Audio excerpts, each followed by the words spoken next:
Hello, everyone. This is Peter Oliver, and this is The Burning Question. I'm with Gordon West, the founder of Trollworks out of Silver Spring, New Mexico. And Silver City. Silver City, New Mexico. Doesn't come out of the ground, right? Okay, Silver City, New Mexico. No. And I wanted to bring you in and chat with some of the work you're doing. So thanks for joining us. Yeah, thank you. Well, so why don't you tell us a little bit about how you got into biochar? And I mean, it sounds like we've talked before about your past in forestry. And I think kind of understanding your arc to get to biochar would be super interesting. Yeah, my background is mostly as a building contractor and woodworker who used local wood a lot, had a small sawmill.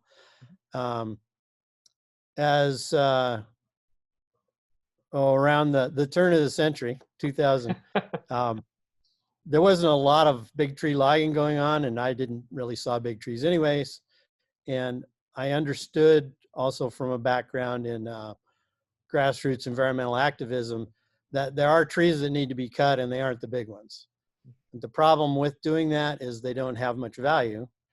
And so I moved to New Mexico from northern Idaho, and when I got here, I just wanted a small amount of logs to build cabins with, but I knew I needed to address what do you do with the rest of the trees that need to be cut, because only 5 to 10% of them were useful for building.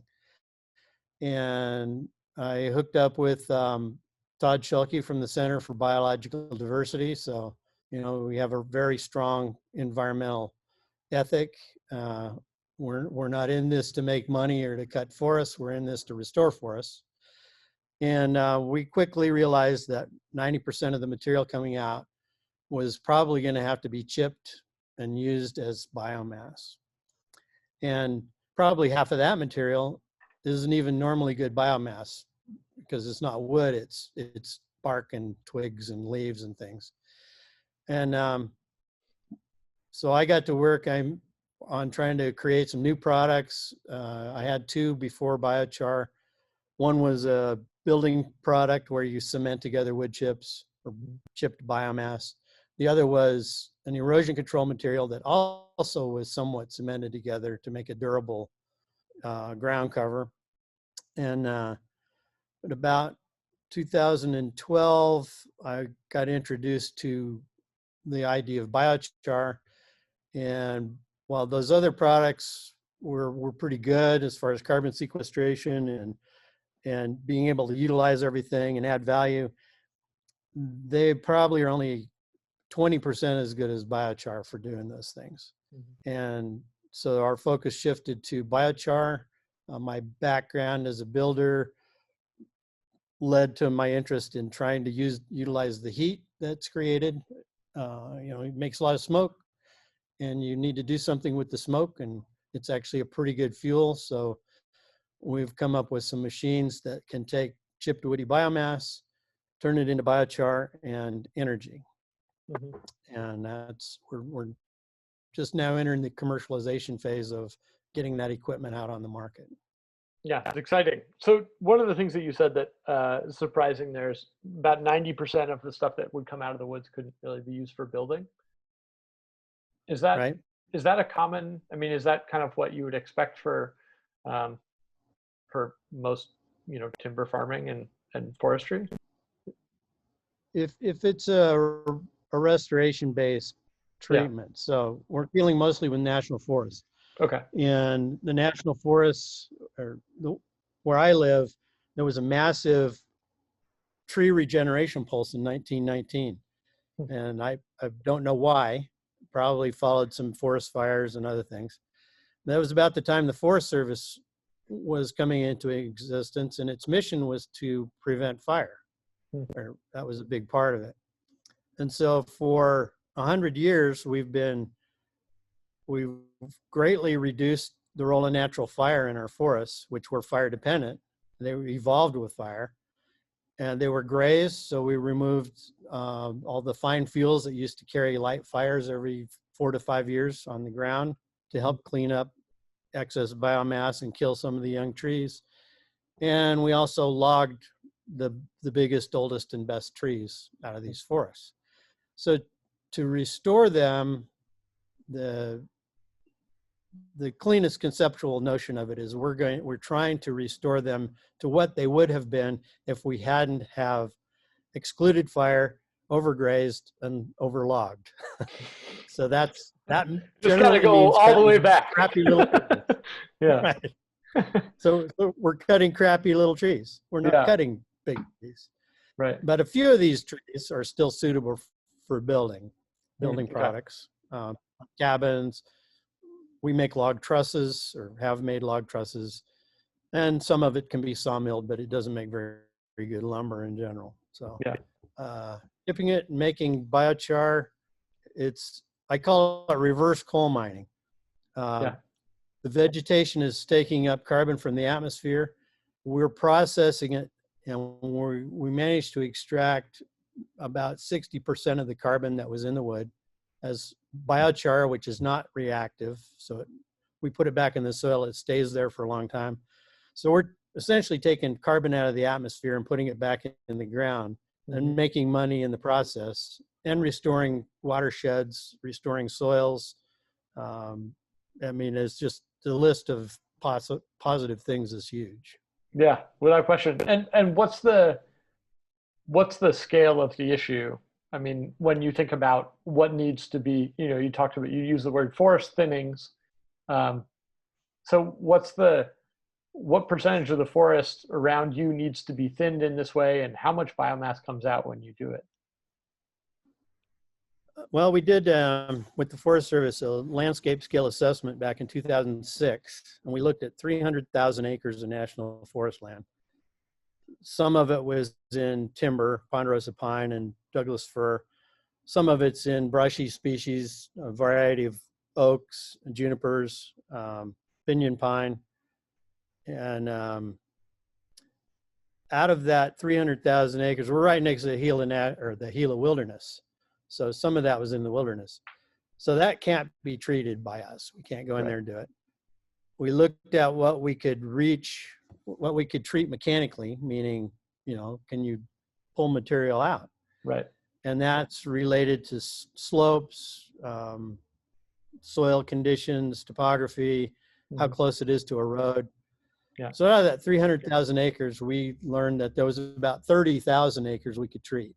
Okay, wow. And the amount of biomass that needs to be taken out of that, it depends on the vegetation type, but it ranges from about 5 tons an acre to 25 tons an acre. Whoa. And that's quite a bit. Yeah, it's a lot. And so, we had talked in a prior conversation, you'd introduced the idea of a liability biomass. Can you talk a little bit about that? Because that kind of was really, really interesting to hear. It's kind of a new way of thinking about it. Well, virtually all of this biomass we're removing doesn't have a normal monetary value. There's no market value to it.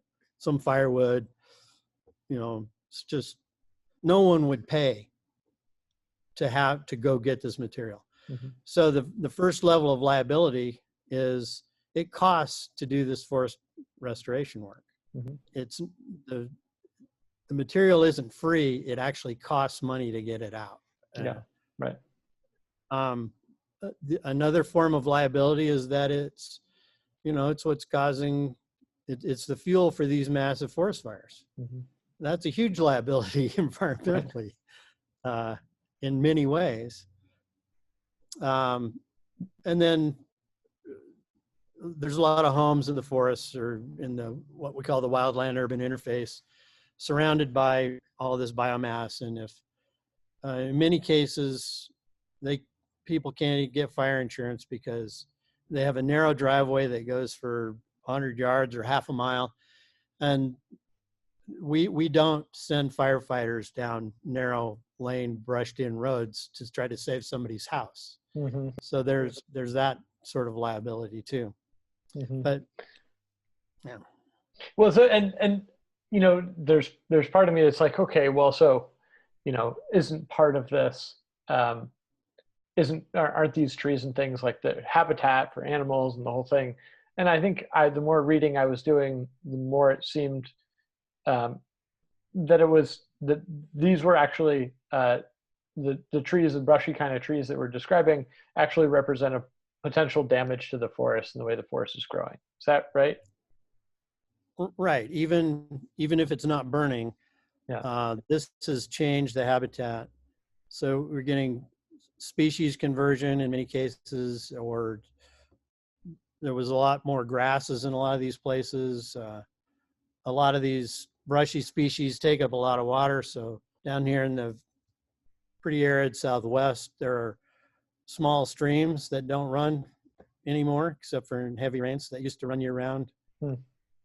But we have to be careful because you can't just go in and wipe out what's there and try to recreate what you want there. It has to be a sensitive conversion process, and that figures into our treatments. Yeah, it's super interesting and obviously a delicate balance. Um, so once you have this, so you've been working on this for a while. You take out these forest thinnings, you bring them, and you're starting to process them. Tell me about like I know that you're working on a pyrolyzer. Walk me through a little bit about what the next steps are after forest removal.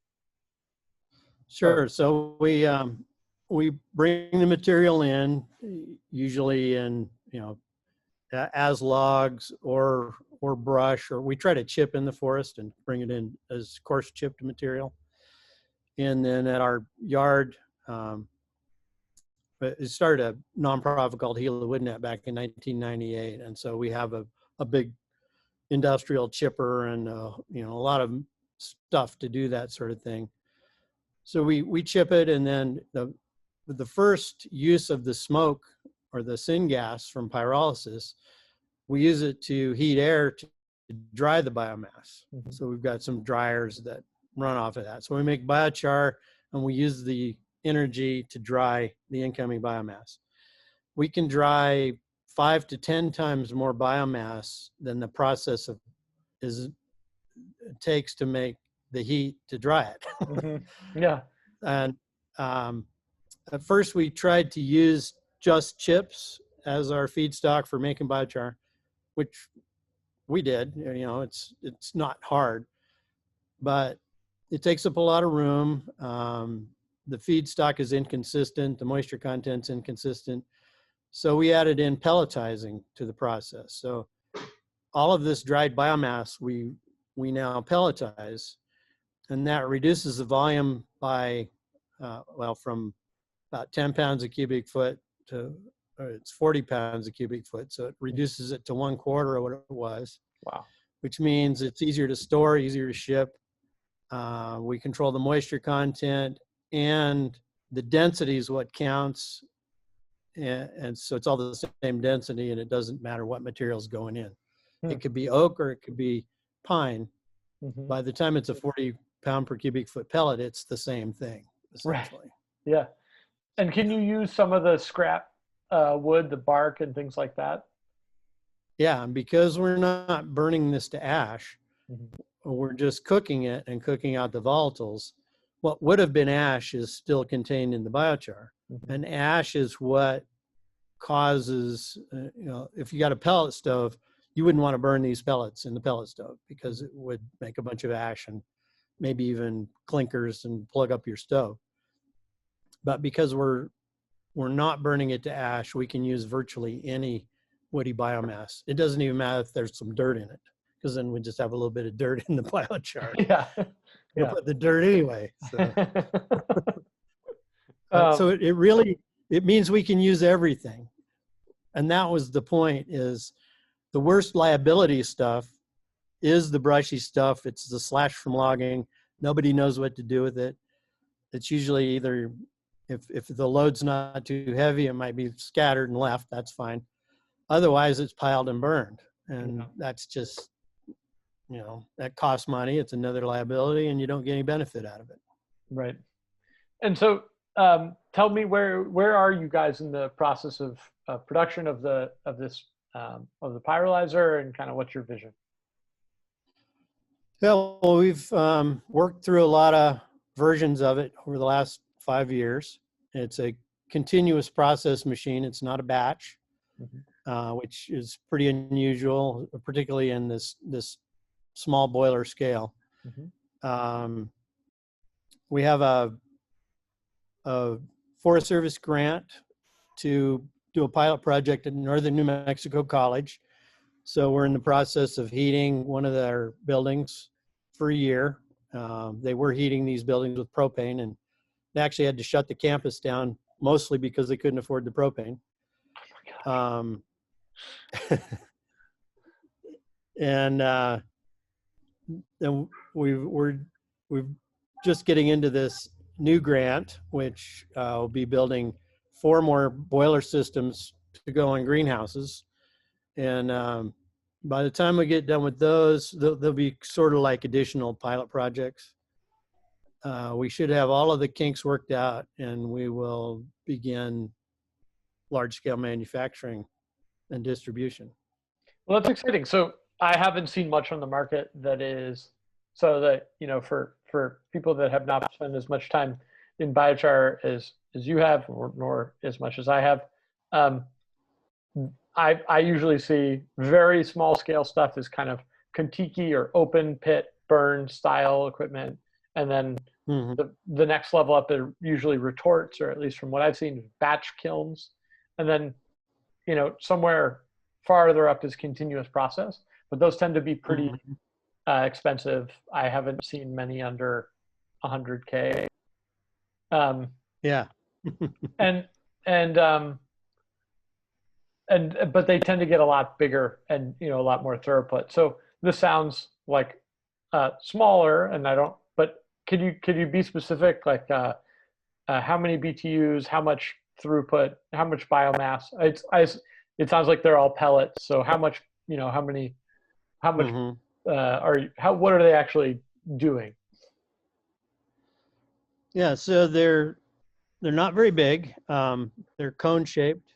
Mhm. We can pyrolyze at different levels in the cone, Mhm. and it's the area that's of the pyrolysis zone that controls the production, both of Mhm. biochar and BTUs, or smoke for BTUs.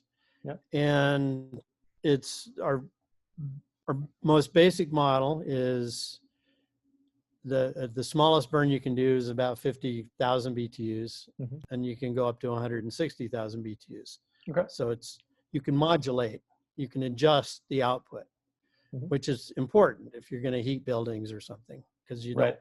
want to have it only do one thing. Right. Um, and to scale up in general, the idea is to add modules, not to build bigger ones. Mhm. And this size module, just the pyrolyzer alone, I could fit 8 of them in my pickup truck. Okay. Uh, So they're small. not counting feedstock hoppers and Right. Yeah. material handling stuff, but just the pyrolyzer. Yeah. Uh, it's maybe 18 inches square for a footprint, and Wow. maybe 5 feet tall. And And how we much we could hook bio? them onto Sorry. commercial boilers. Yeah. Oh, I What's was gonna that? say, how much biochar do you make a day? Like, how much feedstock would you use to heat a building, say? Uh, I have spreadsheets for this. Okay, okay. Well, then skip. But how much? I mean, how much biochar do you expect one of these to produce? Yeah, I'm trying to catch something you could relate to here. Um, I think these use about 100 pounds of feedstock in 8 hours, Okay. and the yield of biochar out from that feedstock is about 30%. Right. So it'd be about 30 pounds of biochar, Cool. and and yeah, And then the goal and would be to heat buildings, heat greenhouses. It sounds like you just said that you got a grant from NRCS to do that. Is that right? right. The project is to heat 4 greenhouses, one in Cleveland, one in Detroit, one in Vanderwagen, it's on the Navajo Nation, and then one here in Silver City. How big, out of They're all curiosity? associated with How big are the greenhouses, out of curiosity? well, ours and the Navajo one are about 20 by 30, so 600 square feet. Yep. And these are actually, this size is actually bigger than that needs. But the idea is that each site can then expand without needing another one. We're not planning to make a smaller one. So Yeah. they'll just have to be run at the lower level. Right. But that'll be pretty close to the right amount. That's exciting. So then, where does this, you talked about kind of as you guys scale up, you want to become a seller of pyrolysis equipment. How do you imagine that working, both kind of at a local community level, and kind of what's a business model that supports that? Well, we don't plan on some big marketing campaign, or you won't see an ad saying, "Here, buy one of these." It's all going to be tailored to fit in communities, and so we kind of like the idea that we'll grow the business as organically as you grow your food. So I don't think there will be hardly any marketing. It's going to be word of mouth. Although we do intend to start up might be a national cooperative, or it could be a couple of regional cooperatives that will help to distribute the technology, help people to learn how to use it and integrate it in their communities, and also help them to aggregate and use the biochar, teach people how to use biochar. So this is not something that we intend to try to control in any way beyond just planting the seeds and get going. Even making of the units is, it's not determined, but I'm not planning to build a factory in Silver City. Yeah. How do you imagine, say things go gangbusters and you're able to make 100 or 1,000 of these? Is the goal to kind of to figure out how to manufacture someplace and then retail them, or how do you think about that? Yeah, well, I've already been talking to some companies that manufacture, fabricate things on a large scale, and so that looks pretty doable. Not very far out. We'll have to order in large quantity to make it work, but the kind of the first level is 100 unit, and that isn't going to be too bad. I kind of feel like by the end of next year, or at least the year after, we'll be looking at a demand for at least 100 units a year. And so along with that, we'll do the assembly here for a while we're putting feelers out. Or maybe this is a thing where there'll be small assembly plants at 50 places around the country. Yeah. That are close to their communities, or they can serve outlying communities. And there's lots of people with businesses of that size who could easily do this.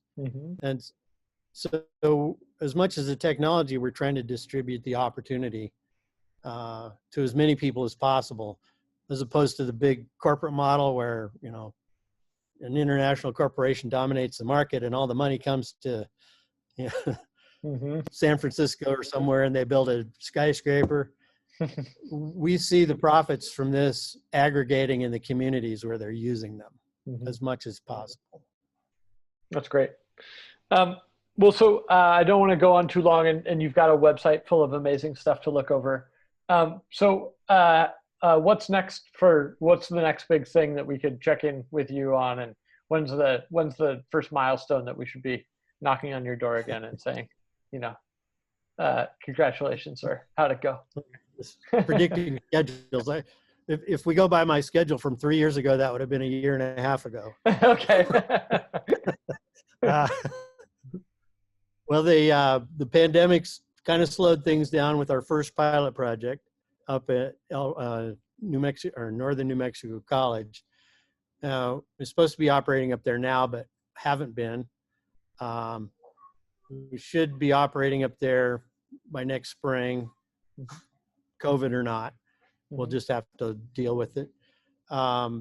The new grant, those pilots that we actually got some of the match contributors to that grant to designate their funding to go to the Navajo site. And so I'm just beginning to pre-build their unit. So that should be operational by, say, February. And they have a website. It's called Covenant Pathways. Great. And then all the other sites have websites, and I'll do a lot of outreach. And so we'll try to get all those links networked into, on everybody's sites. That's great. All right. Well, and when's the soonest people could conceivably order one of these? I back in March talked to a farmer who was like, I'm tired of having propane heaters in my greenhouse. This is insane. I want a pyrolyzer, and I didn't have an answer for him then, and maybe I have one now. Is there when can I start pointing people in your direction? Well, that's an interesting question. In order to scale up to where we can have 100 made, the price is going to come way down. But in order to get there, we're going to have enough investment to order those 100. Yeah. So maybe something to that I'll figure out a way to sort of take orders contingent. People can invest in the TrollWorks. It's an LLC. You can become a member, and that will expedite reaching that scale.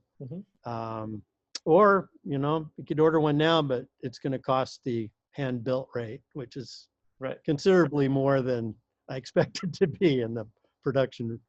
Yeah, level. if you're willing to share, how much do you expect it to be once you're at, say, 100 or 1,000? What is the price point you're aiming for?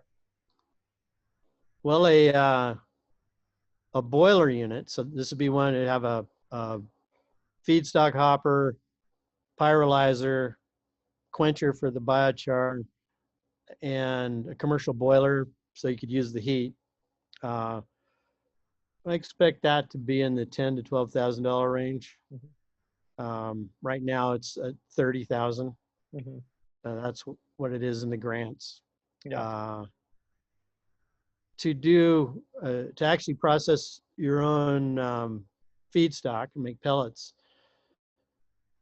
it's one of those units plus all the equipment it takes to make pellets. Right. And that can happen at different scales. Right now, as an entry point, we bought a cheap Chinese setup, which is working just fine, but it only produces maybe 250 pounds an hour of pellets. And we're about to go for the next size up, which will do maybe 2,000 pounds an hour. So, I don't have a real number for pellet operation. Right. But you can use regular pellets too. You don't have to make your own pellets. Right. All right. Well, that's super. And I mean, it's exciting to imagine something more on the $10,000 range as opposed to 100 or $1 million or $10 million ranges. It seemed more typical in the kind of higher end of this. So it's exciting. And I don't know if you have anything else to plug before we sign off, but I wanted to really thank you for your time. It's always fun to chat. Yeah, it's good talking to you.